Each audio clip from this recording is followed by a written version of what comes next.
All right, all right. What's up, y'all? This is the one and only Dark Lord 100, and you are watching this week's edition of the Cheap Pop Podcast. As always, I am here with the one and only Saint, host of Now versus Then Fusion, along with the collective. What's up, bro? What's good, man? What's good? Not Just much at all. um Not much at all. just chilling right now, man.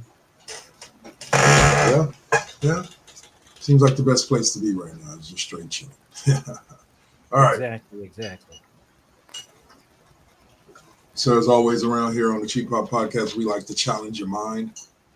Well, here we So go. we're gonna get to this week's edition of the Hot Topics Pop Culture Quiz. The Is question this for gonna this week hurt, is man? Is no, this this is gonna this should hurt? be right up your alley. This is comic book trivia. So Okay. in the Okay. Death of Superman storyline, which Justice League members were the first to confront Doomsday before Superman arrived? Let you Oh think on it for wow. about 20 minutes, and then we'll get to the answer after our topics. Now, hate to start this show off on a sad note, but for those of you who were hoping for a fourth Star Trek movie with Chris Pratt and Zachary Quinto, etc., maybe even directed by J.J. Abrams, that that movie has officially been put to rest.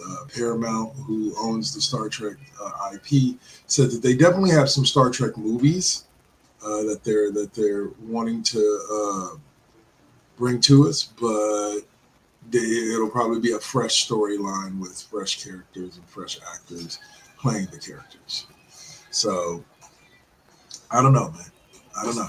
It's I kind of I I I don't know, man, because I kind of like the Kelvin timeline. I mean, it had a different, it had an entirely different take on it Yeah, compared to, to what we had. I mean, the Klingons were gonna be different, but I will concur that the Star Trek Into Darkness, the second, I think that is a movie that really should not have existed because of the Khan storyline and Bender, Benedict Cumberbatch, no, he's no, Ricardo Montalban, you know what I'm saying?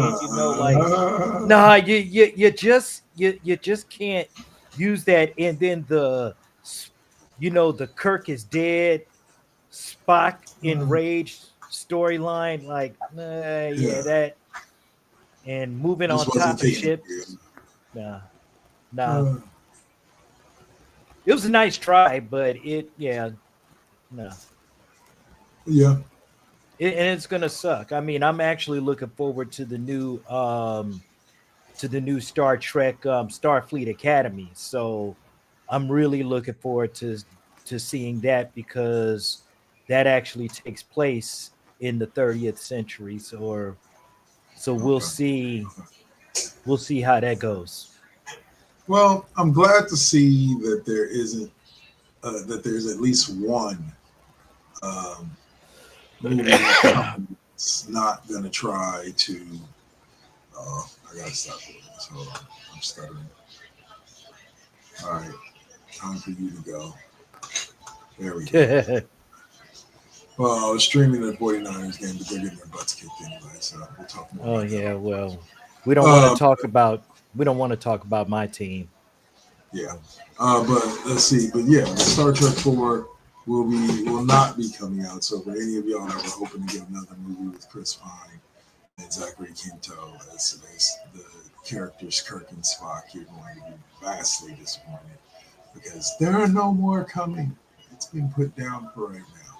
Maybe if it gets, maybe we might see like Netflix do a movie on it. I don't know, but it definitely No, won't be. I think what I really believe is that I think they're actually going to take Star Trek into a new position, um, especially considering the rumors that Paramount is about to possibly buy Warner Brothers. They're in the running for that. So I mean, there may be some cleanup on aisle five. You never know. We talked about hold on. Ooh. We talked about it last week. The possibility of Netflix potentially buying Warner Brothers. And Yeah. I think that would be Paramount would be another one that would be in some. Could you imagine HBO Max and Peacock becoming the same app? It would be quite. I don't know. Well, I would look at it as it being Oh, not you sorry, not Peacock. Paramount Plus, HBO Max and yeah. Paramount Plus becoming the same. Hell yeah. I mean, a marriage of Star Trek and DC Comics. I mean, there have Yeah, been, I think it would be amazing. Yeah, DC. Well, I mean, they ran Star Trek comic books during the 80s in yeah, between Star Trek 3 and Star Trek 6. yeah. So, Why not? you never know. It could The happen. foundation's there. Yeah. Doctor Who, Oh that'll man, be a I would part love of to that. see it. Yeah. Uh, but speaking of HBO Max, that brings us to our next subject, which is about HBO Max and them adding new anime to its library. They have the Studio Ghibli and the what is it called? I'm just looking at it. Um, Your Name and Studio Ghibli collection reside on HBO Max. Warner Brothers now has taken one of its legendary anime franchises, or animated franchises, and recreated it as an anime that you can watch right now. Tom and Jerry Goko, is the new anime that they're creating that is based off the original Warner Brothers Tom and Jerry IP. Do you think it's about Okay. time that Tom and Jerry made the crossover to anime? Um, I'm kind of iffy on that one. Because first of all, I wasn't aware that Tom and Jerry Warner Brothers was under Tom and Jerry. Yeah, Because I thought for a while that would have been something owned by like ABC or possibly or CBS. I mean, the yeah, IP has jumped around for so many years. So, and Metro Goldwyn Mayer was originally the IP for Tom Tom and and Jerry. Jerry. So shit, I don't even know what's going around at that time. But do I see that as a nah? I mean, the I think it's possibility of the violence yeah. would be up a notch, but and I think the It, action scenes would be good, but nah. I'm always interested to see what Japanese animators would do with some of our American products. Like we've seen what Americans would do with the Japanese product, as in like the showrunners and everything else. Basically, Avatar: The Last Airbender was one of the first like truly American animes. Like it was. What's up? Well, no, I was gonna say because I mean, think about it. There was an X Men, there was a Iron Man, there was Uh, also a Blade anime for that was produced through Marvel. There was a Daredevil, Black Widow anime.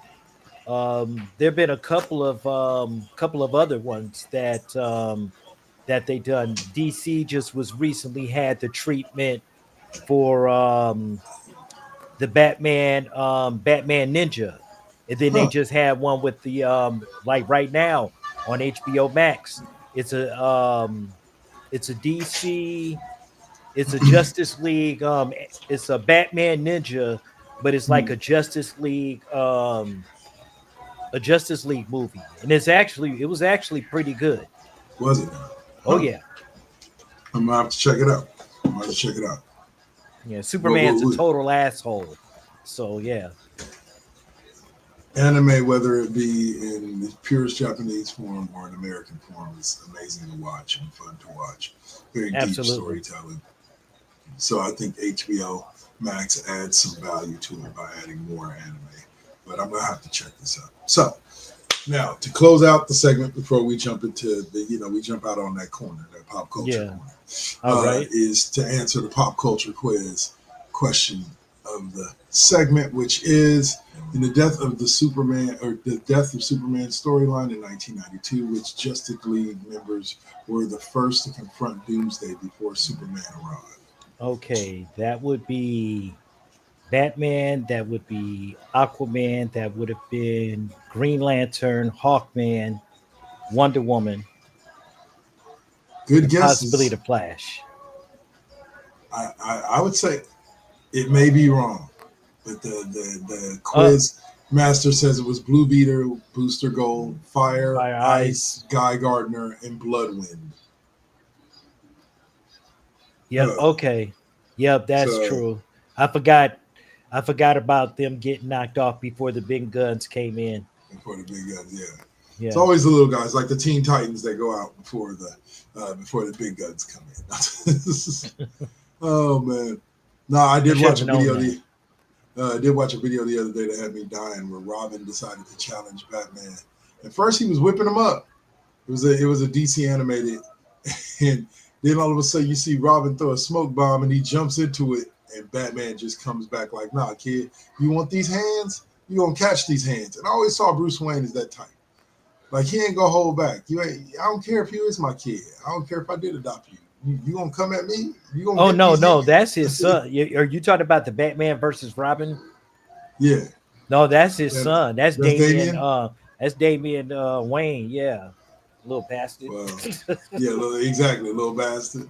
All right, so let's jump to our first segment of the day, which is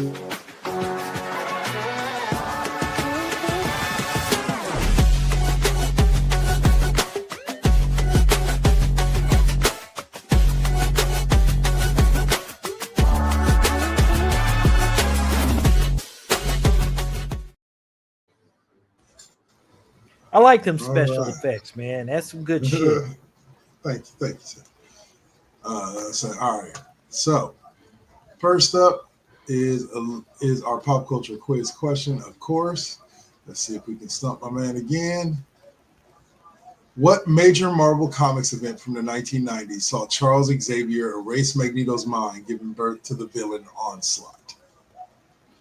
I'll let you think about it for about a half hour, 45 minutes while we knock out some pop culture question subjects here. All right.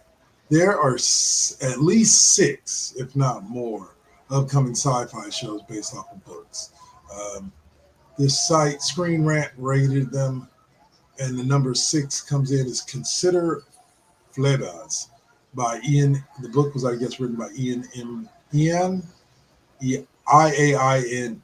M. Banks, and it was a sci-fi book. But in February, Deadline revealed that Prime Video is moving forward with an adaptation of Ian Banks' The Culture series, which centers on a post-scarcity utopian society that fights for its right to exist in an intergalactic war against the Erdran Empire, a society determined to expand through the entire galaxy. The show will start with the book Consider Flex. I'm more excited to see Halo season 3 that's never coming than this, but how do you feel about it, sir? I don't know. Considering the sci-fi adaptations of a lot of these books, such as you had the Maze Runner, then you had Divergent, then now you have stuff like with sci-fi stuff, like with Halo, is perfect Yeah. example. Like I got into the Halo thing late, but I mean, Uh, it yeah. was pretty. It's pretty good, but If you watch, I'm telling you, I've recommended it multiple times on the show. If you have not watched Halo, go on to Netflix. They have both seasons. It kind of ends on a cliffhanger, considering there's not going to be a season 3. That sucks. But in general, the story that they told, I liked. And I'll say it like this: I was never into Halo lore, like the lore behind, because I never really played Halo because I was never oh, a I gamer. used to, boy, I used to play it a bit, Uh, the first one but at least. uh, but when they came out with Halo Wars, which was the RTS Halo game, Yeah, I real started time getting into strategy. Halo again. I started getting into Halo again, or I started getting into the Halo lore. And to me, the show did a very faithful. I'm not 100% sure how accurate it was to the story in the games, but as far as the feel and the look, it to me it was authentic to the game. And then I Right. believe I don't know if that's John Barenthal that plays Master Chief or not, but I believe it is. Let's ask our favorite search engine. Who played Master Chief in the Halo TV series? No, his name is Pablo Schreiber. So it is not. I repeat, it is not John Barenthal. Oh, okay. Yeah, but his version of Master Chief, I could get behind, like 100%. And season two was great. I'm sad that there's not at this point. There's not going to be a season three. We'll see though. Well, You know, because well, I thought maybe since it was showing up on Netflix, maybe Netflix had bought the rights to the show, but they didn't. They just bought the rights to be able to stream it. So Paramount still owns the IP, so it'd still be on Paramount to do a season three. Uh, that's all a right. given. So the next show up is called The Captive's War. Sci-fi and Prime's adaptation of The Expanse is unarguably one of the best modern sci-fi shows. Considering the show's success, it's unsurprising that Prime jumped at the chance to adapt The Captive's War, the new sci-fi trilogy plus two novellas by writing duo Daniel Abram and Ty Frank, who goes by the pen name James S. A. Corey. If we can't get the last three books of The Expanse, this is the next best option. The trilogy follows enslaved humans struggling to survive under the oppression of the Carracks, an alien race. The promise is very different from Corey's previous series, but the two share similar tones and space opera styles, making it The Expanse's spiritual successor. Okay. So, your thoughts? Could this be the next? I never watched The Expanse. I Like, watched a so, little bit of it, just not that much. yeah. Maybe.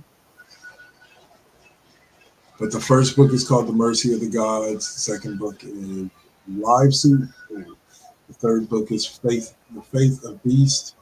And then 2.5 is an untitled novella, and 3 is an untitled book. Hmm. All right. The next is a show called The Future Is Ours. Netflix Latin America announced that it is adapting Philip K. Dick's 1956 novel, The World Jones Made, into a mini-series titled The Future Is Ours. The dystopian book is set in 2047 after an ecological collapse leads to a draconian regime. The story follows a psychic preacher whose arrest makes him the figurehead of a revolution. Sound I interesting don't too? know. Well, how many dystopian, shows do we really need right now? A bunch, I mean, no, considering that seems to seriously. be where we're heading. Well, I don't know how No, how I'm messing soon with this you. comes up, but we got a Yeah. great dystopian TV show coming in a couple of weeks called Fallout. It's a second season. I think you might recognize that. So no, Yes. I'm Yes. not looking to any other dystopian stuff. I mean, you already have The Walking Dead. You already have, you know, I mean, let's put some bright shit in there somewhere, man. It's gotta be an angle somewhere, man. It's gotta be an There's angle. got to be an angle, Yeah, huh? it's gotta be one. Yeah. All right. So the next one, the number three one, is The Testaments. This is supposedly the sequel to The Handmaid's Tale. Before anyone gets defensive about classification, The Handmaid's Tale and The Testament are technically labeled as science fiction due to their dystopian societies. Their use of soft sciences like sociology and anthropology, and their focus on reproduction. The Testaments is particularly exciting because Hulu's The Handmaid's Tale was so well done. Never watched it. There are so many places that the show could have gone wrong, but they did a beautiful job with adapting Margaret Atwood's story, continuing past the novel's ending. Okay, I never watched it either. I know it was about another like dystopian type of society, but like I said, do we really need another one? So I mean, no disrespect to to the handmaidens tale, because of the simple fact. I mean, the show lasted quite a few seasons. I think it's still on, or did they take it off? I don't know. What? The Handmaid's Tale. Yeah, I believe it's still on Hulu. I believe you can still watch it on Hulu. Yeah, so I really Yeah. can't concur with that. Well, and on another dystopian world, the 1982 cult classic sci-fi movie Blade Runner adapted Philip K. Dick's novel "Do Androids Dream of Dream of Electric Sheep?" Electric Sleep. Sheep. Yeah, for the big screen. And despite its initial underperformance at the box office, it has become the foundation for a flourishing franchise. The next edition will be Blade Runner 2099, a sequel to both feature-length Blade Runner movies. While no details about the story and characters are available yet, 2099's cast includes Oscar-winning actress Michelle Yeoh of Everything Everywhere All at Once and Wicked fame, and Euphoria's Hunter Schafer. Both incredible actresses are stars within their own right, and they'll undoubtedly bring their A game to the new Blade Runner show. So this is, I guess, maybe is this supposed to be in connection with the Blade Runner movie that's coming out in the 14th? I don't Because isn't know. there a Blade Runner movie? Not that I know of. Then what? The Running Man. Okay, it's the No, Running Man okay, movie. yeah, Never no, mind. I know It's the not run. Blade Runner. Yeah, yeah. No, Sorry, I was getting those two mixed up. no. If there is such a sequel, then I guess it will be a continuation of the last movie, or actually the last two movies, Okay. because that did kick off, well, at least with the movies, that did kick off with Harrison Ford and the late Rutger Hauer. So Okay. um and Edward James Olmos was also in that movie. There's also in it. But yeah, Nice. but I know it's also in connection with not Jake Gyllenhaal, but what's his name? It escapes me right now. But yeah, because I know that Harrison Ford was also a guest. He made a guest appearance in that one too. So we'll just see And, how it all connects eventually. in a positive note for the TV show, it's being produced by Scott Free Productions, the production company of brilliant sci-fi filmmaker Ridley Scott. Yeah. Scott's involvement in the project is exciting as he directed the original movie. Dennis Villeneuve did a great job stepping into his shoes for Blade Runner 2049, but there's also no question that it is still missing the Ridley Scott spark. All right. Last is a sci-fi thing called Neuromancer. It looks like it's going to be on Apple Plus TV. The most Yeah, yeah. I think I did. I think I think me and Roxy, we both looked at a looked at this preview, yeah. so we'll have to see. We'll have Well, to see what according it is. to Screen Rant, of all the upcoming sci-fi TV adaptations, the most exciting is Apple TV's Neuromancer, based on a seminal book by William Gibson. Neuromancer laid the foundation for virtually every book, movie, and video game in the cyberpunk sci-fi genre. Even if it didn't create the term or genre, we can thank this book for The Matrix and Cyberpunk 2077. Again, set in a dystopian near future dominated by unfettered corporations and technology, disabled former computer hacker named Case teams up with the cybernetically modified mercenary named Molly to complete a heist on behalf of an ex-military agent named Armitage. The story explores wealth inequality, capitalism, AI, cybernetics, and the meaning of human and consciousness. I think I might watch it, except for the fact it's on uh, Apple TV, and I don't pay for anything that's Apple. Period. I just don't. Well, So that was the number one there. okay. Let's see. Now the next story up is how Epic and Google agree to settle their lawsuit and change Android's fate globally. Let's see what the article says. It's written by,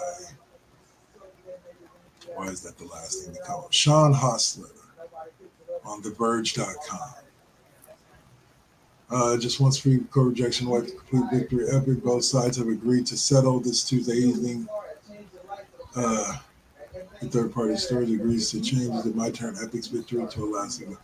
Previously, Judge Donato agreed to some of Epic's biggest demands. He issued a permanent injunction that will force Google to carry rival app stores within its own Google Play Store and give those rival stores access to the full catalog of Google Play apps to restore competition to the Android marketplace.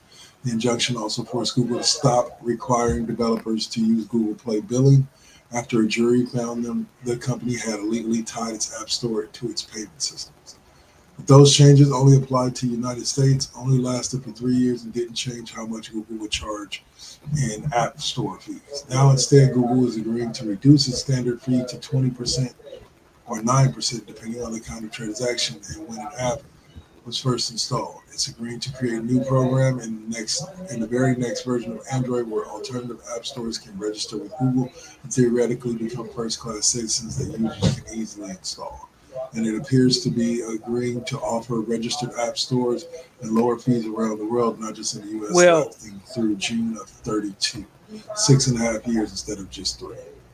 damn. So Google, it looks like Google is going to start allowing third-party people onto the Google Play. You'll be able to download pretty much everything from Google Play. That'd be pretty cool.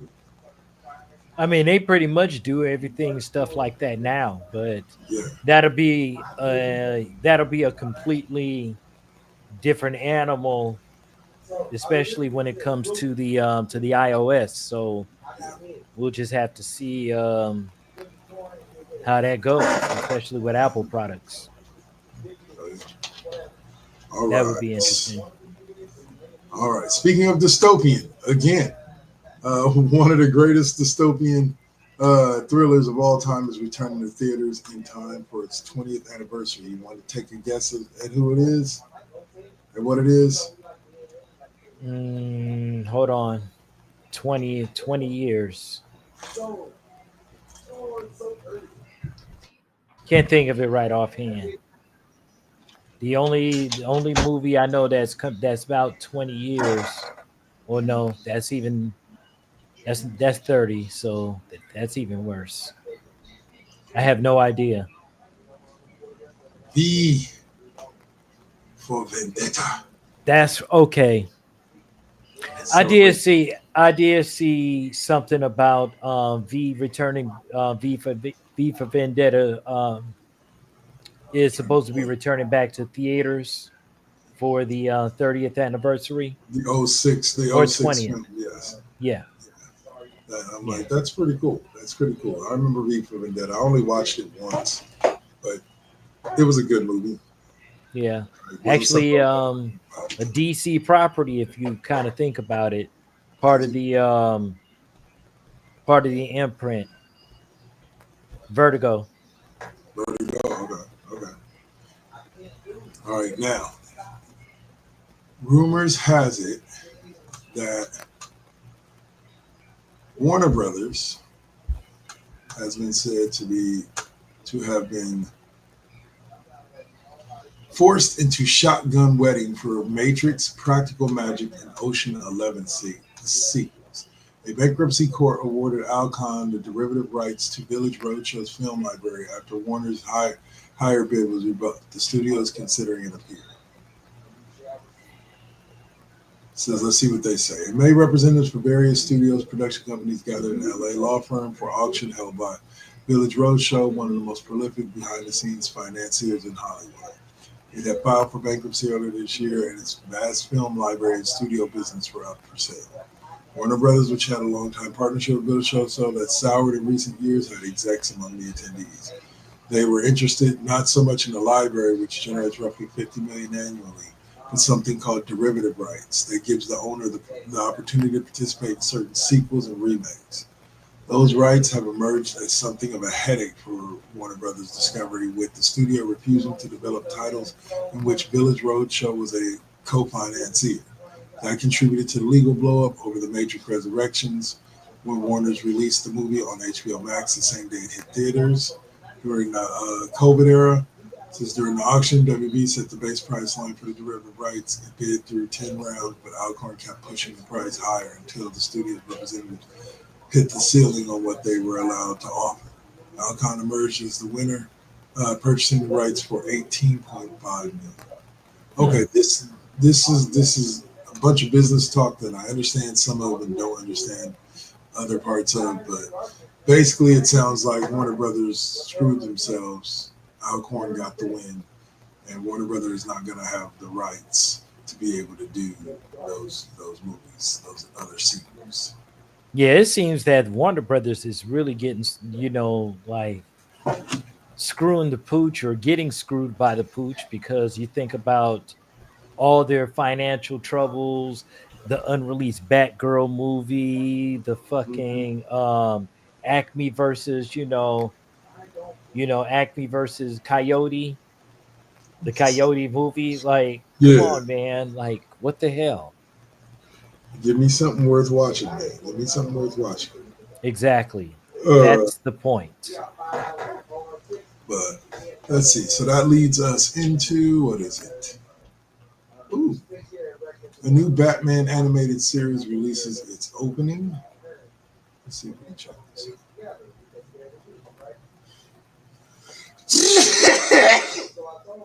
Are we talking about that Bat Fam? out. Batman, is that what it's called? It's called Bat Fam. Yep, Bat Fam. Will hit Amazon Prime on November 10th, acting as something of a sequel to the 2023 film Merry Little Batman. While the show will feature Damian Wayne in a prominent role, he won't be fighting crime as Robin, but rather will take to the streets as Little Batman. Joining Damian will be a colorful cast of characters such as Claire Selton, Volcana, Alicia Pennyworth, and even Kirk Langston, aka Man Bat.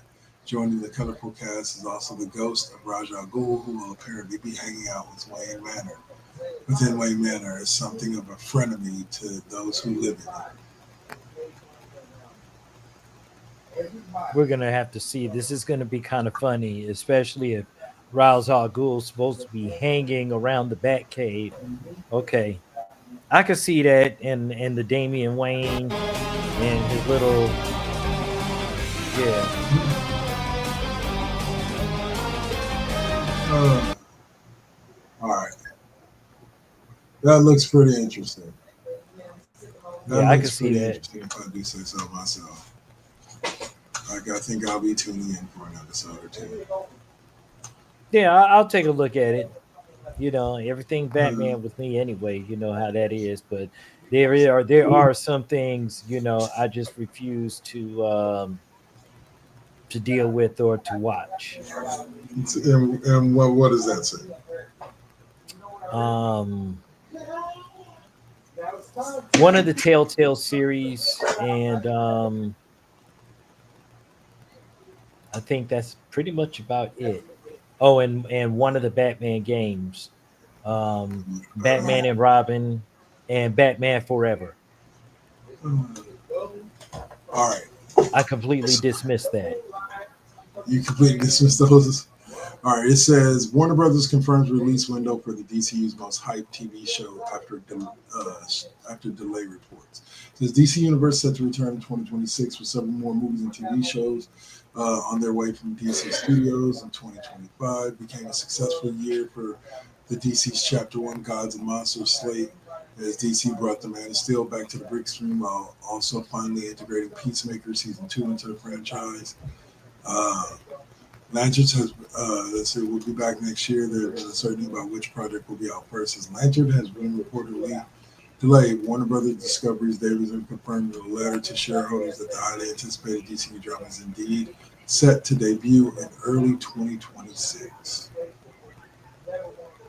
Sounds good. Sounds good. So it's basically more information about Lanterns. Well, yeah, because we know that Lanterns is coming out, and I think that I'm really looking forward to that series. Of course, the Supergirl movie, which will also be slated for release Oh yeah. on in July. So, and then hopefully we'll get a season three of Creature Commandos. Do we have season 2 already? Yeah. I haven't seen it. When did it come out? I gotta get Wasn't back. there? Wasn't there? Wasn't it? I think there were 2 seasons. I thought there was 2 parts to season 1. Hold on. How many seasons has there been of Creature Commandos? Or is it one? I think. There's only been 1 season. Okay, so it might have been two So, parts then. yeah, with the second season officially renewed and currently in production. Season 1 consisted of 7 episodes, and the second season was Okay. in. Yeah, they did. They did do it. They did do the split or Yeah. something. So, all right, and then our last subject centers around Hasbro reveals a Transformers and Stranger Things mashup figures, frequency and 8 tracks. Let's check these guys out. Let's see what they got.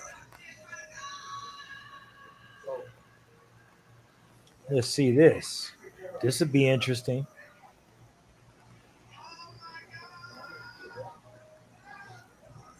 There we go. And boom. Let's see this. Okay.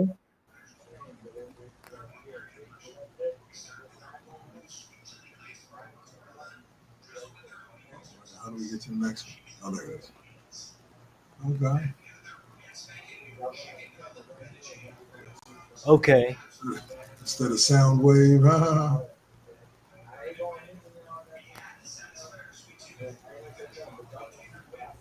Okay. What the heck?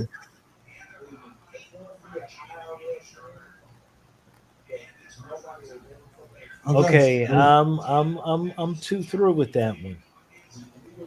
All right. Frequency and 8 tracks is the name of the. So it's like Soundwave and whatchamacallit. Yeah, I What can was the see name of that. those? Soundwave and I can't remember the name of the. Transformers. Yeah, well, no, the name of the. They actually made an appearance in the movie. The one that was kind of like a lion cat type creature, and then the other one that was the bird. Oh, okay. Yeah, that went along with Soundwave because I had a Soundwave and I had the little tape birds as well that you put into his little chest cavity.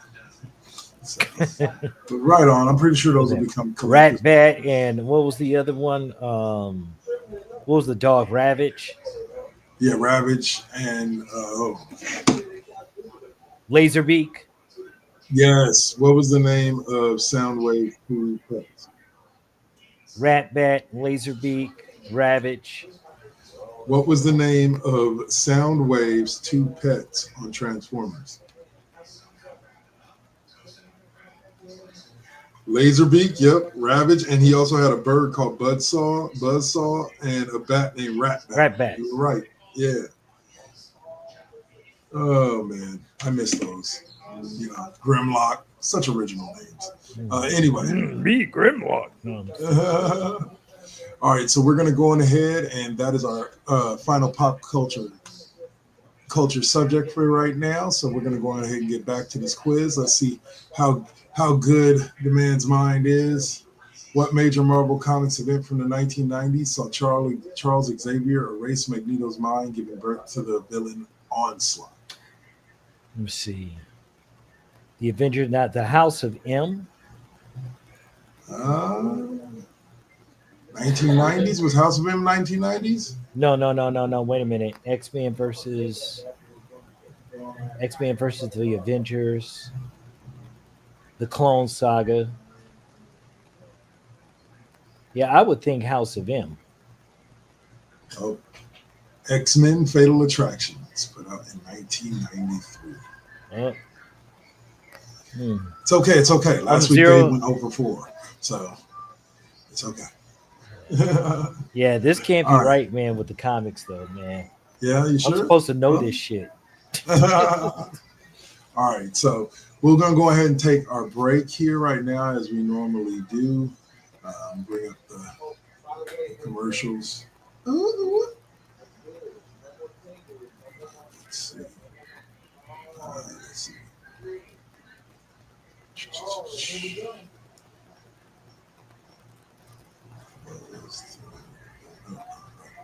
That's for the classroom anyway. I know I should have this shit pulled up. Every single one.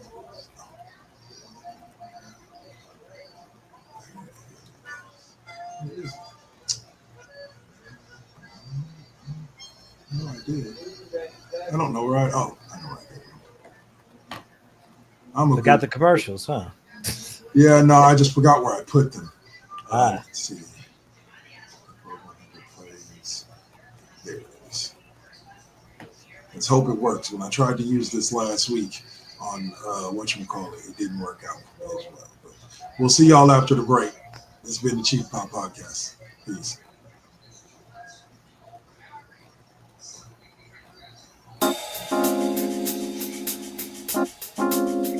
We back at it. Yep, we still doing it. Poetic beats. First GenXers. Gia. Let's get it, y'all. Come on. We back in the building. It's been a long time cooking in the soup kitchen. And I'm chilling with the same. Dropping these beats, won't stop, nope, I can't.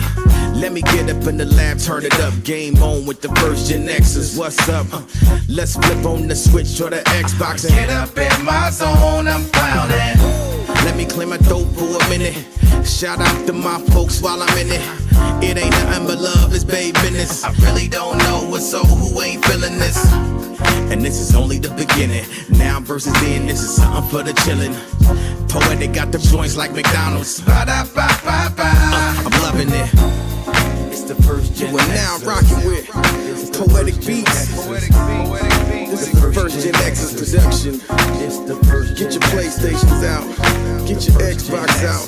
Get your Switch out. Let's get it in, y'all. Holla back.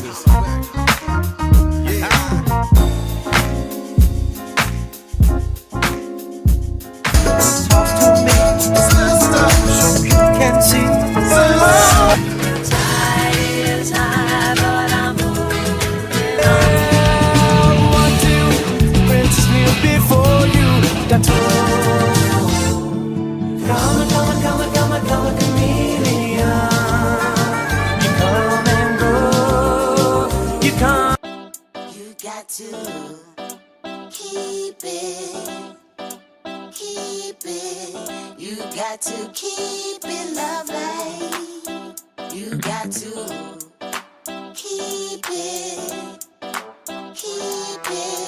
you got to keep it lovely. Success comes right after the struggle. I ain't even giving up on whatever I wanted. The tragedies I've seen, I can't even stomach. Most of y'all weak as shit and would've started running. Every time I make it back to the crib, I'm thankful the Most High let me see all of it. Grateful I'm lovely, and I'm being real with this. Please don't judge me, I'ma stay on my shit. I'ma keep a grind mode button, push it, make it do something. No balls for me, cause I'm a loose cannon. I get to choose, camera, switch it up, look up a new banner. Keep smoking on that banner.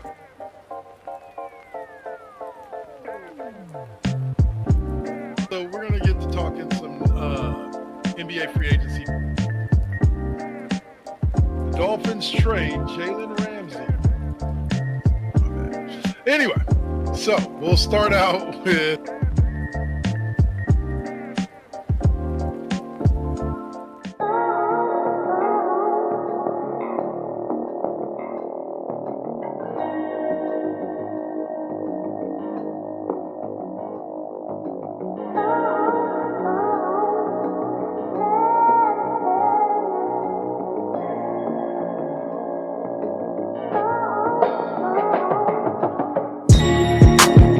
they say that beauty is in the eye of the beholder. But the definition of beauty is distorted. Yeah. Come on.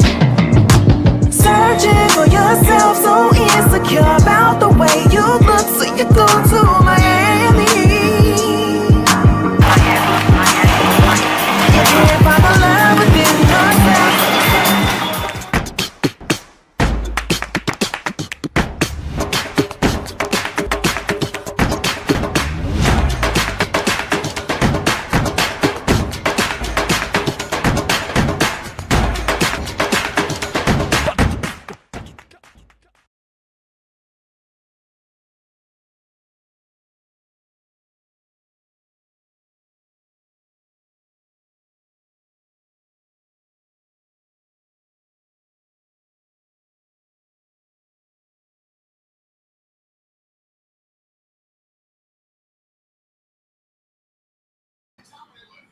All right, and we are back. What's up, y'all? Hope you enjoyed that promo break right there. Brought to you by First GenXers, the Collective, and the Double KK Double Network. All right, so now let's get to what everybody wants to see, which is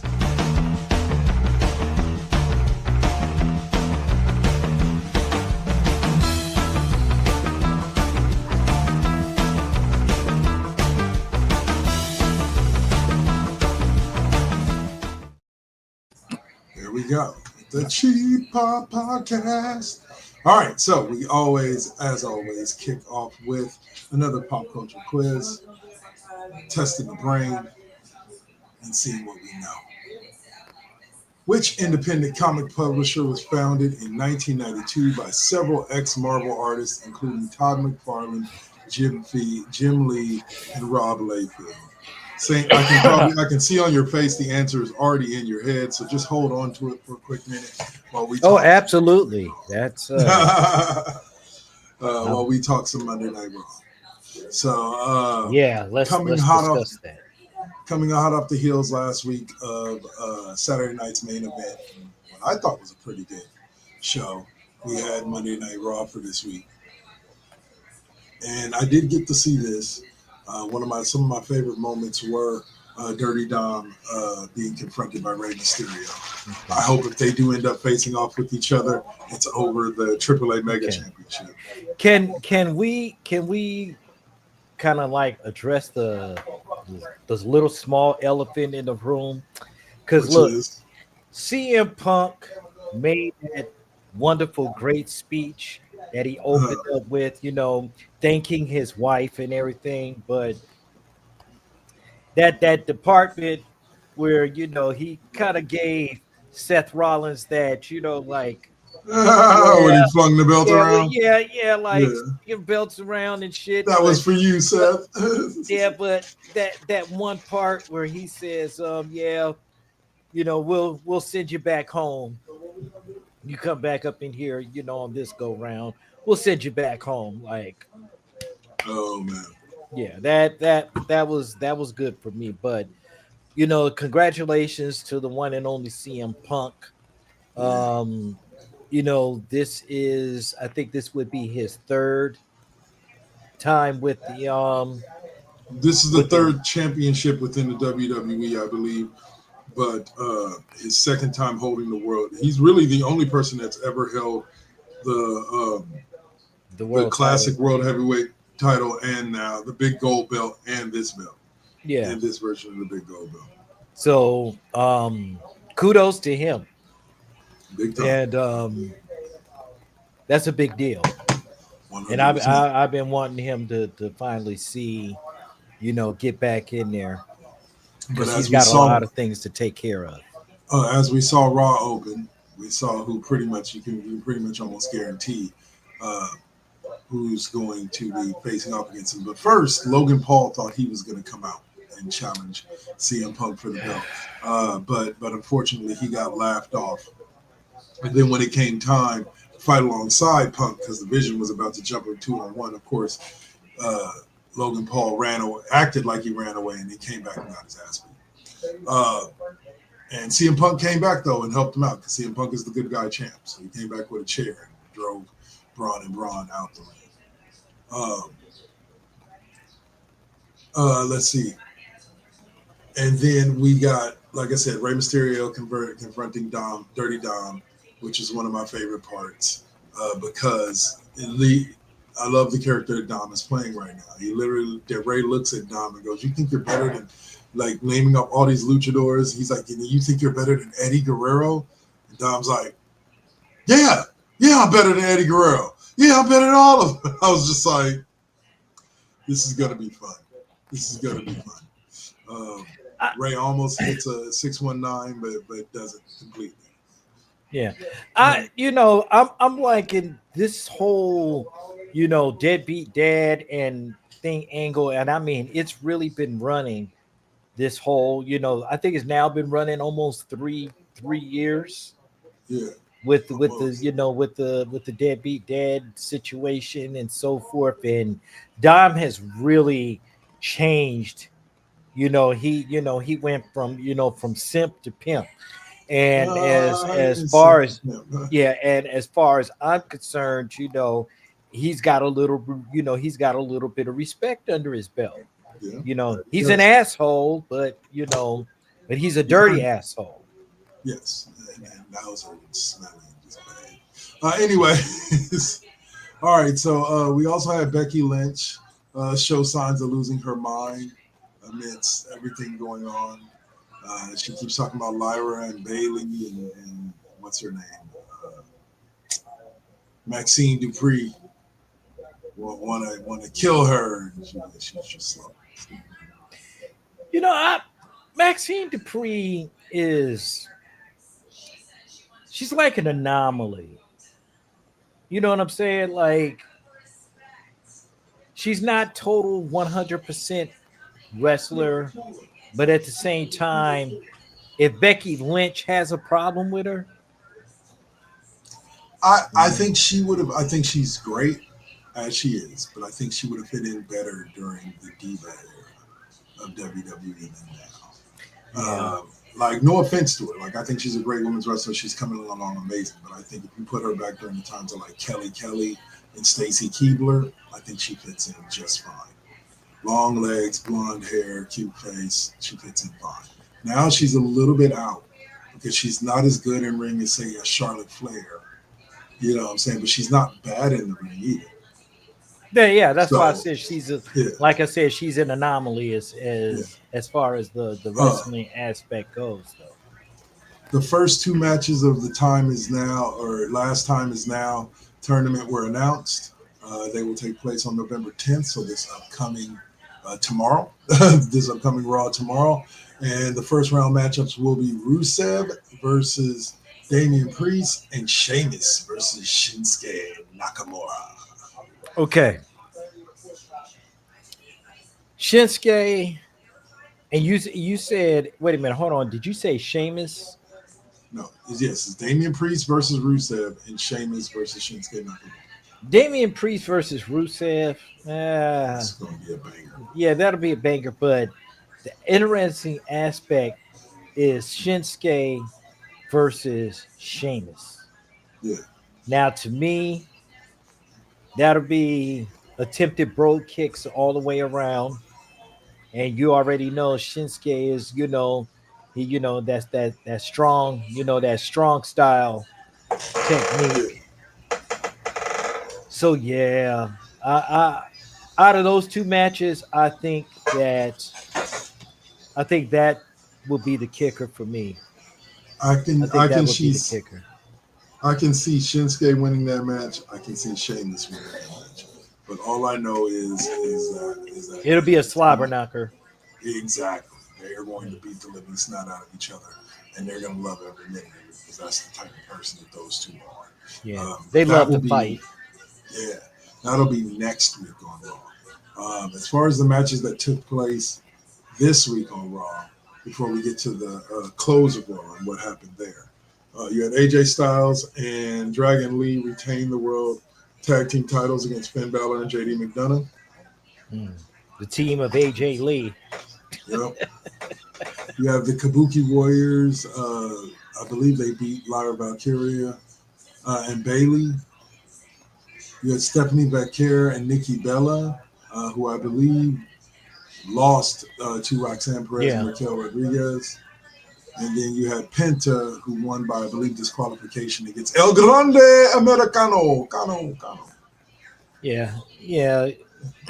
uh, mm, well, uh, I love Penta. You know what I'm Yeah. saying? Like Oh, yeah. he's just Penta's that phenomenal dude. he's just really phenomenal in the ring, without without a doubt. Um, 100%. Stephanie Vaquer. Vacour, yeah, that devil's kiss. Mm-hmm. That's some man. That's just some embarrassing shit you just don't want to be in. And if you do that, and if she does that to a dude, he would just be completely demoralized. Uh, She's an amazing wrestler. She could get a guy into position. Wouldn't take much. Anyways, all right. So those are the results of Raw. You know, and here's one that I'm gonna just be reading the results with you here, as I did not get a chance to see it, and that is Friday Night SmackDown. But I did see clips of all of this stuff. There were some major events that happened. Dragunov retains his U.S. title in an amazing match against Johnny Gargano. Mm-hmm. And again, this U.S. Open challenge, screw competition backstage. For the fans, they win. Because they get great matchups like Dragunov versus Johnny Gargano, or Dragunov versus Nathan Frazier, or or Dragunov versus Sami Zayn. All of his matches, including the match in which he won the title, have been bangers. So Dragunov is another one of those hard-hitting style guys like Rusev, like Sheamus, like Damian Priest, etc. Exactly. He gave us another performance. And in a title change that was not expected by me, but was evidently expected by many, Julia is no longer, Julia is no longer our women's United States champion, as Chelsea Green is now a double champion, having won back her U.S. championship right after Julia broke her amount of days for longest reign as U.S. champion. She won it back from her, and she what else was it?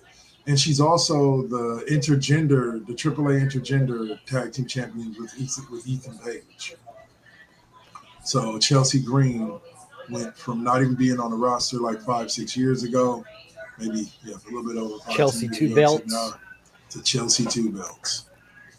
I am proud of her. Her husband is proud of her. If you follow Matt Cordona on Facebook or Twitter, he had a couple of posts honoring his wife and her job, the job she's doing in WWE, and the fact that she never gave up on herself, and look where she's at now. Yeah. Which is the story with a lot of superstar people, is that if they didn't have the work ethic and the drive that they did, Stone Cold could have been dead in the water after ECW if he didn't have that fire in him. The Rock could have been dead. The Rock could have been dead in the water after Rocky Maivia if he didn't have that fire. Like Mark Callis could have never became the Undertaker if he didn't have that fire in him to want to continue, to want to continue plugging along despite setbacks. So, but you also had Nia Jax, beat up on Charlotte Flair via the Annihilator. So I assume this means Nia Jax and probably, who was it? After Nia beat whatchamacallit, she was interrupted by Alexa Bliss coming to save Charlotte, I believe, from what I heard. And then that's when Lash Legend debuted. As for those of you who don't know who Lash Legend is, she's the beautiful Amazonian woman black woman from NXT. I forget what the name of her tag team was, her tag team partner, but they're in WWE 2K. But she's now on the main roster as an ally to Nia Jax. So Lash Legend and Nia Jax, these girls I think the tag team titles might be changing hands by Survivor Series. Possibility. Tala Tonga with Solo Sikoa defeated Rey Fenix via pinfall with this choke slam. So. Oh, snap. Hey, we just got a raid. Nice. My goodness. What's up, Tech Tankers? Yes, thanks for the raid, bro. Okay. Man, I didn't recognize it. Cody Rhodes and Aleister Black had a match, and that ended in no contest or disqualification after interference from Drew McIntyre and others. Drew McIntyre was also suspended for his actions during the Cody Aleister Black match. Yeah. Interesting. Yeah. Looks like things are heating up, but again, as we close this out, we will say congratulations to Chelsea Green. Chelsea, the hot mess. as she wins herself her second United States Championship. Ooh, ooh. Granted, I soloed the Ender Dragon and kicked its ass. I beat my entire solo. Congratulations. And completed my Congratulations, bachelor's sir. in IT. Right on, dude. Excellent, excellent, excellent. You are the man, bro. We knew Congratulations you on the could do it. bachelor's. We knew You you can could do do it. it. We knew you could do it. Yes, yes. Yeah, man. Everybody. All the midnight hours, bro. All those hours, man, and those tons and tons of coffee. Salute. Heck yeah. All right. So let's see. Now we're going to move on. Well, we're going to do the pop culture quiz first. We're going to finish that up. And then we will move on to Tech Tinker's favorite part of the show. Which independent comic publisher was founded in 1992 by several ex-Marvel artists, including Todd McFarlane, Jim Lee, and Rob Liefeld?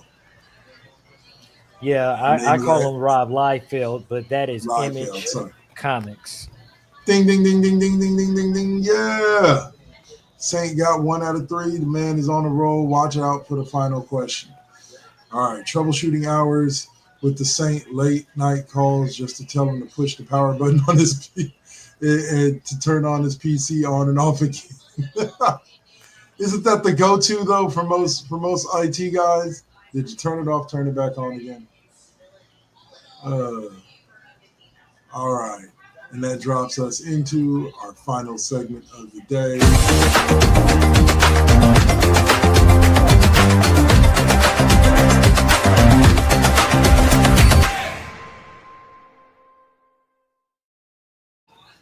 All right. Okay. All right. So now the final pop culture quiz question of the day. Drum roll, please. Microsoft Flight Simulator isn't just for nerdy dads anymore. Boeing will start using its tech to train actual pilots. Good. It's fairly realistic. In DC's Nightfall arc, 1993 to 94, who temporarily took over the mantle of Batman after Bane broke Bruce Wayne's back? Think about it for a minute.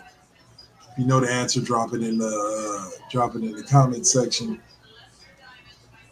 All right.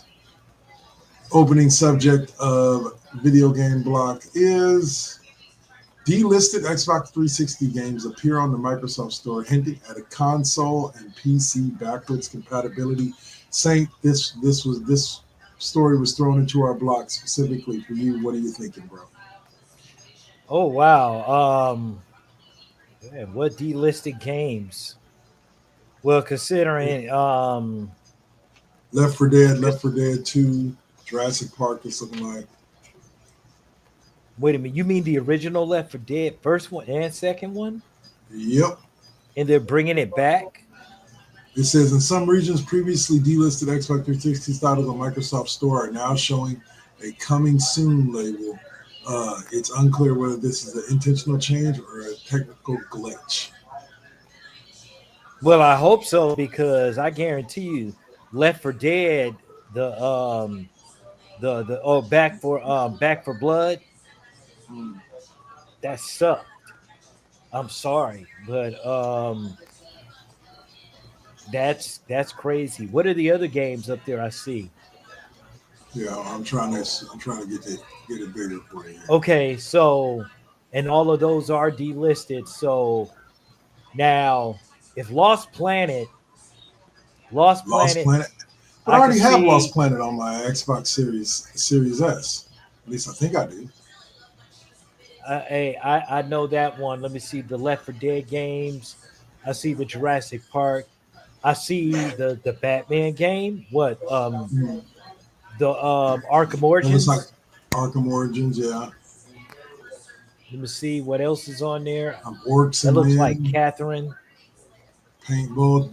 Because we all are hyped up about that Tour de Force game or Tour de France game. Yeah. Thumbs up. But no, I Uh, could definitely see I can definitely see that Arkham Origins because they've been really talking about trying to bring up another Arkham game. But Hold on. yeah, Tech Tinkers has a response down here that says, "Oh, let's see, it just showed us some stuff. Oh wow, Microsoft says all future consoles, handhelds, games will be all ported, so the whole Xbox library will be accessible. This is after they tried to port 360 games to the one, but could only get half. We lost half our games in our libraries. Are we getting them back, or do we have to rebuy them? I'm losing faith and trust in Microsoft anymore. I'm sorry, well, sir. Well, I will tell you this. It's because I'm fortunate and I'm one of those guys that actually still has an Xbox 360. same here. Um, all of my digital games that were delisted, I was able to download the ones that um, I couldn't have access to for the Xbox One. Yeah, So, hey, it is what it is. At least I'm able to still play those games and still have access to them. But yeah. nah. All right. And for those of you who may be a fan of the Hellraiser series, Hellraiser Revival, we're getting what is it? Let's see. This comes with. Let's just do like this. Hold on. Let me zoom in here so you can all see it. There we go. There it is. All right. So then let's show the world.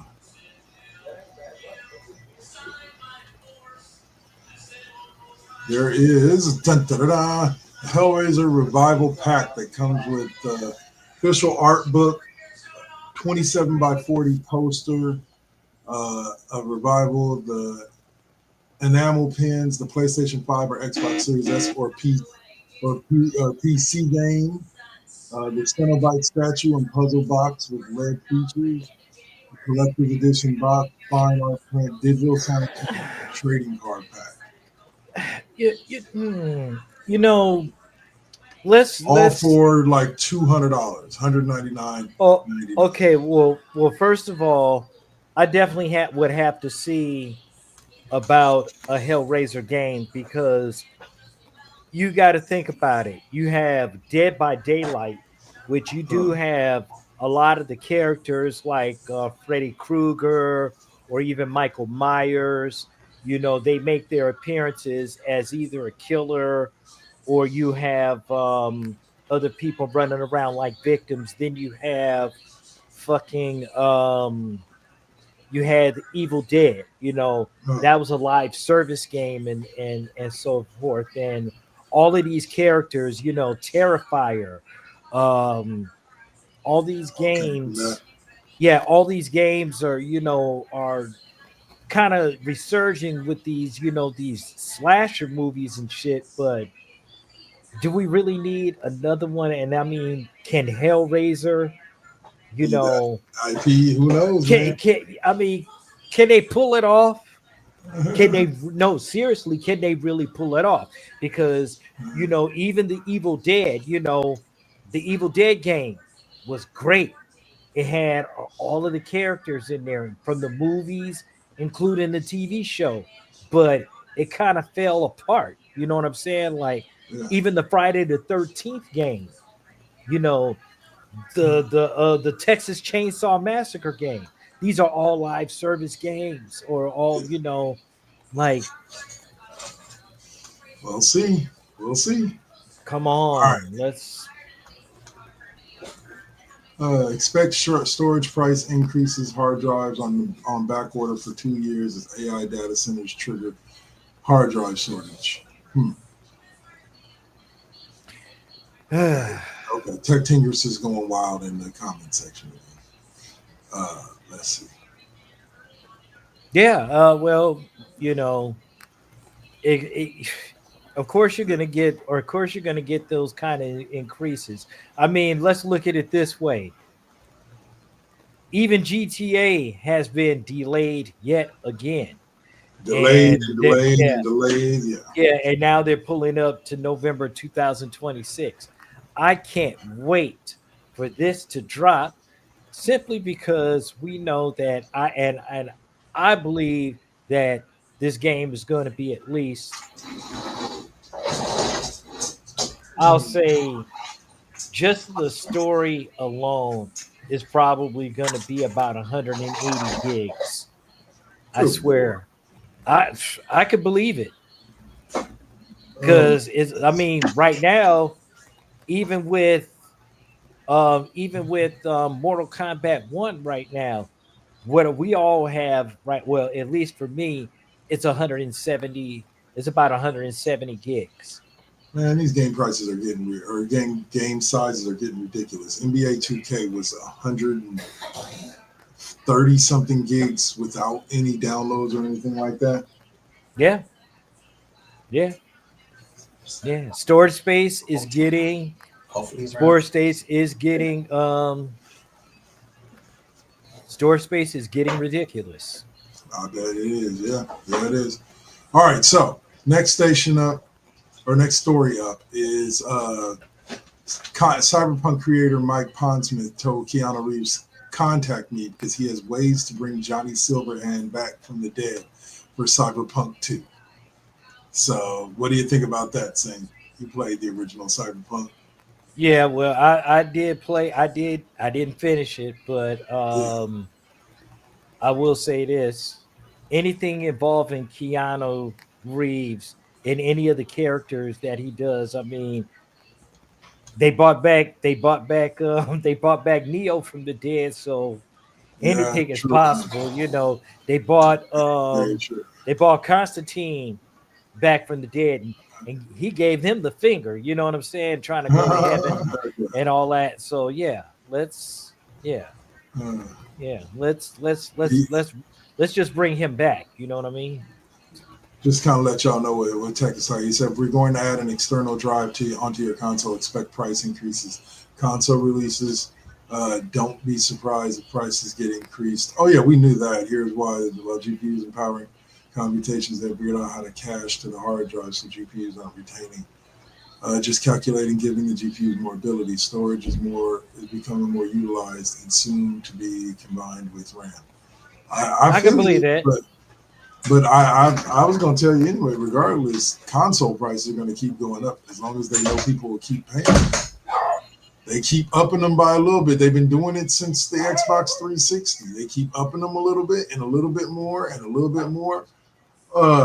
And yeah, like it's wow. But I would love to see Keanu Reeves come back. You know, I'm actually pretty soon going to watch the Bill and pardon me, the Bill and Ted, the new one, because I didn't get a chance to watch that one when it came out. You've never seen No, Face not the the new one. Music? Yeah, Face the Music. But let's see. Here's another one for you. U.S. Patent Office boss orders re-examination of Nintendo's controversial summon character and let it fight Pokemon patent, which IP expert claims further undermines credibility of its case against Power World. The Okay. director of the U.S. Patent and Trademark Office has ordered a re-examination of Nintendo's controversial summon character and let it fight Pokemon patent after it was heavily criticized by IP lawyers. Here's the U.S. Okay. Patent Service. Go on, Sam. So I was gonna say, so wait a minute. So is this about the Power World controversy?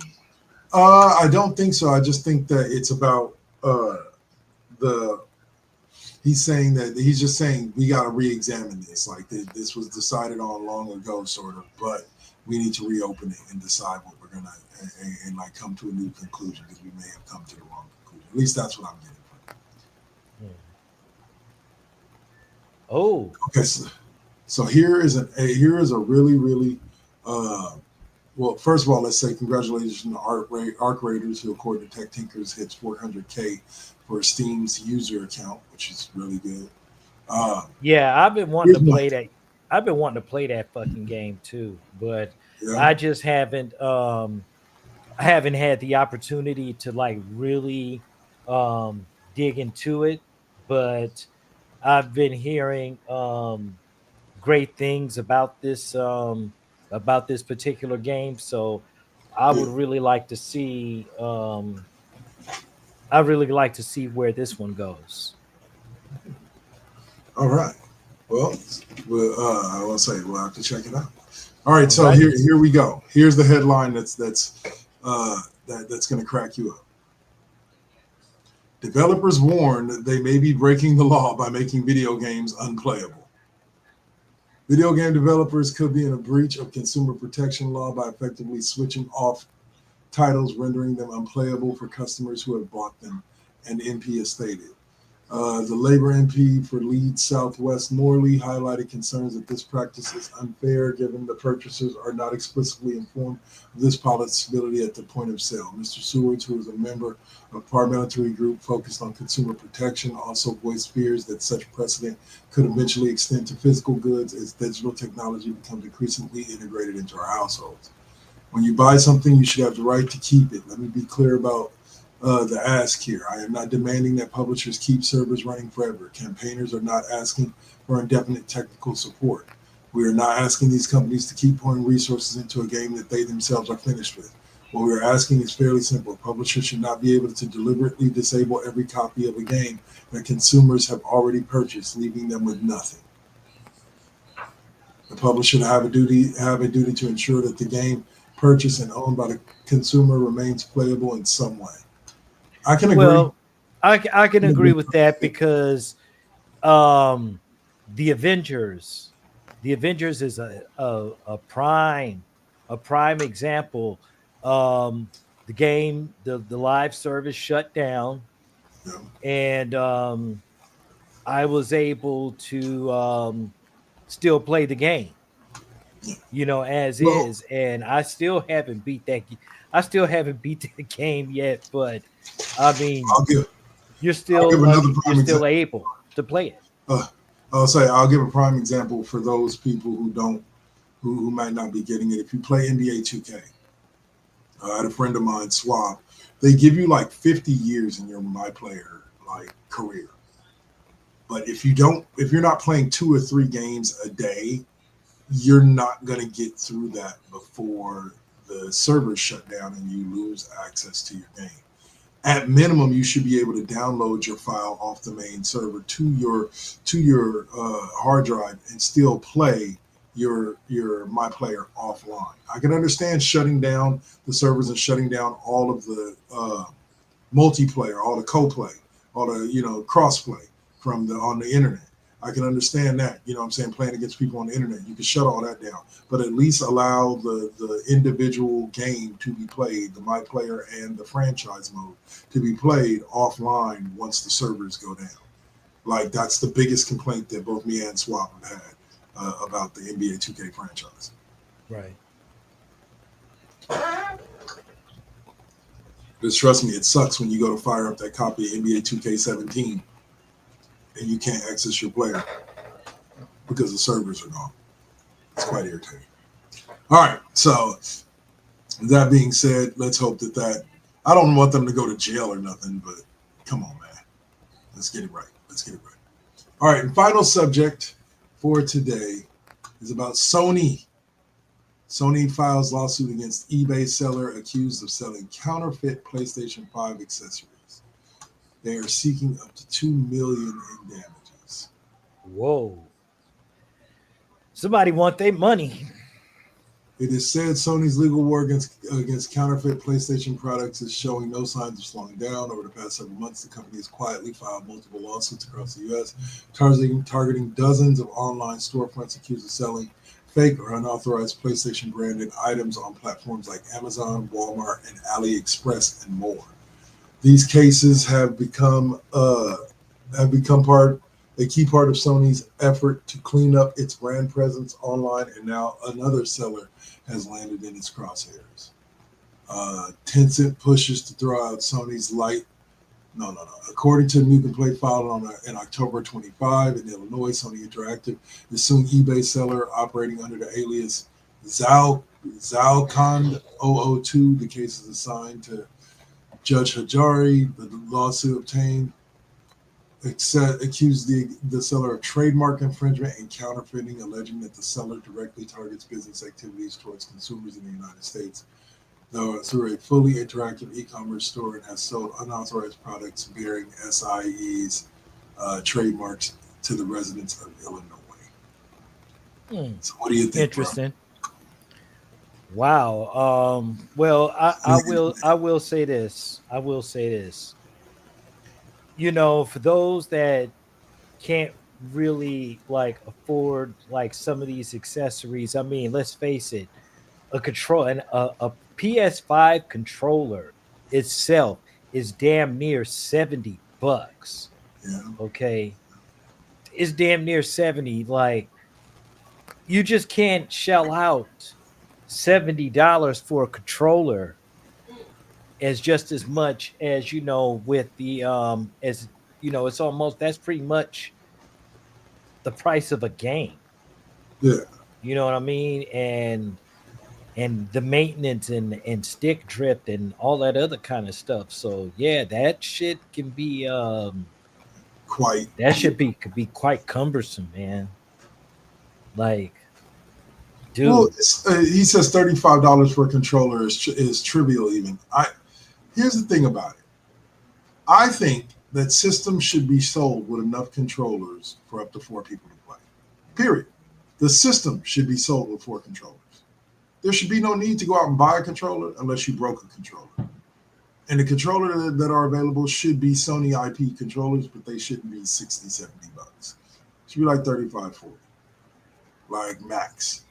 Like Well, 35, 40 max for a well, controller. I don't know, because you got to remember too, though. Now, a lot of these controllers, that give you examples. Like, this Xbox controller here. You Yeah. know what I'm saying? And it has your batteries and stuff like that. But I have this little contraption on the back. Mm, That charges the batteries and stuff like that, so I don't have to yeah. change batteries, because it's ridiculous, with the prices of stuff. Or even with the PS5, with the different types of vibrational types of technology and stuff like that. I mean, yeah, you're going to pay a little bit more than what it is, but But yeah. sometimes it is a little ridiculous. It is a little ridiculous with the price of controllers, but I mean, that's just the way it is. And let me tell you this. Razer I keyboards will get no that longer this. be back to $10. I wish. I wish. Maybe Well, I we can wish. start a movement and get an industry cap on peripherals of $10 per peripheral. Oh my God, I would literally fall over in shock from a heart attack if they brought it down to an average price of $10 for all peripherals. Oh my God. I remember I was just telling my daughter this the other day. I remember when the original PlayStation came out, and it was like $200 for the big set, like 2 controllers. I believe Crash Bandicoot was one of the games that it came with, so on and so forth. And I was like, Right. this is a pretty decent deal. Like, you get the gaming system, you get all the plugins, you get 2 controllers. I believe it came with a memory card as well, and the game. I was like, that's pretty dope for $200. Then I bought my PlayStation 2, and it was like almost 300. I was like, but this is reasonable, like for a gaming system, like with all the stuff you can do. You can play your DVDs, so on and so forth. Then my Xbox was even reasonable. But then I bought an Xbox 360. And that's when I started realizing that shit was ridiculous. Now, I did get quite a bit here for what I paid. I think I paid about $1,100. But that $1,100 got me the system, 2 controllers, 2 games. I believe it was Raw versus SmackDown '09, I believe it was. And then it was another game, and a boxing game too. It was one of the fight nights. So I got both of those, 2 games, 2 controllers, the system itself, and I got a backpack to carry that where my 360 is sitting right now, a carry-all backpack where I could put the controllers, I could put the gaming system, all the plug-in stuff for it, and it had slots for games in it as well. Mm-hmm. And I paid almost $1,100 for that. And I was like, this is right around the time that the 360 damn. $275 for a mouse. That shit better read your thoughts and do the shit on the screen for you. Like, I better not ever have to touch that mother. He Like, said, "A mouse read your thoughts." What the fuck? yeah. The mouse, it's got a little beam on the back that just scans your head. Okay, this is what you want to do. Okay, do it. For that much money, shit. Doesn't even vibrate, man. Send it back. Send it back and get your money back. It ain't worth it. Oh, man. This is all bad. Yeah, it's all bad. Oh, man. But needless to say, I sit here before you as someone who has every step along the way paid whatever I needed to pay to make sure that I had the most recent system and the most recent gaming system and the most recent accessories. So right. I can't be one to talk too much about it. But damn it, this shit getting expensive. He said for that much money I want a hand massage while I play. Sounds good, man. Sounds good. I feel you. All right, so now let's answer this pop culture quiz question. The final one. As a DC man, this should fall right in your arc. In DC's Nightfall arc between 1993 and 1994, who temporarily took over the mantle of Batman after Bane broke Bruce Wayne's back? Jean-Paul Valley. And Saint ends up 2 for 2 for the day.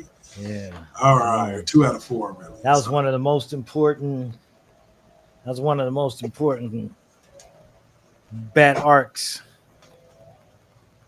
ever. Yeah. All right.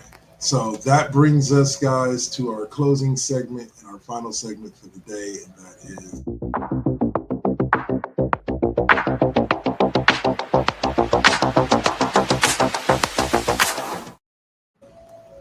all right. Well, I'll kick it off by saying this: Room Squire won't be on at all this week. Oh wow, you got it down to 250, huh? Well, I'll say Room Squire wasn't with us this week. He'll probably be back next Sunday. He is at his convention. So, Saint, kick us off. Where can we find you next, sir? Okay, well, depending on how things go this evening, I will be doing a very small game stream just to, fill in the blanks because, well, Runes Crier is definitely a vital part to this team. So yeah, we'll be probably doing a little something a little later, about maybe 90 minutes worth, but definitely doing something tomorrow. And then Tuesday on Now Versus Then, I will be interviewing.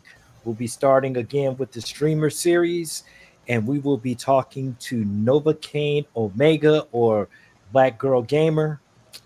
She actually has 2 channels on Twitch, so yeah, we're gonna be talking with her. Congrats. All right, so good shit. As usual, you can find me in about 2 hours or 2.5 hours at 6 p.m. with the one and only O'Malley, as we're going to be talking about NFL Week 10 action and some of the games that happened in the NBA Cup this last week.